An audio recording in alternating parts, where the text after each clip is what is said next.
I zdravo svima, danas ću vam pokazati kako da vratite ono start dugme kao što je na Windows 7 u Windows 10. Znači, u deskripciji ovog videa imat ćete link za download.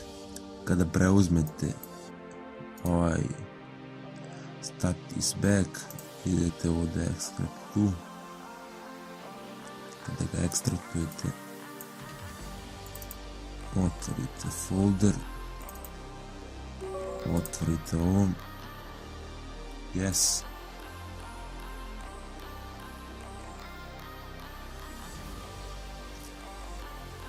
ovdje no, ok,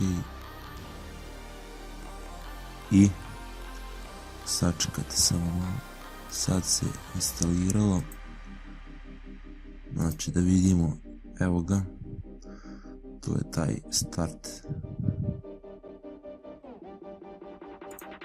Kao što vidite, sve radi ove prečice i brže otvara nego onaj u Windowsu 10. I isto možete da tražite u All Programs, isto kao što je na Windows 7, ali ima ovaj novi izgled pa je lepši, tako da meni je ovo bolje nego onaj novi. I ako sam vam pomogao, ako vam se svidio klip, lajkujte ga, subscribeujte se na kanal ako niste prijavljeni i to bi bilo to. Ćao.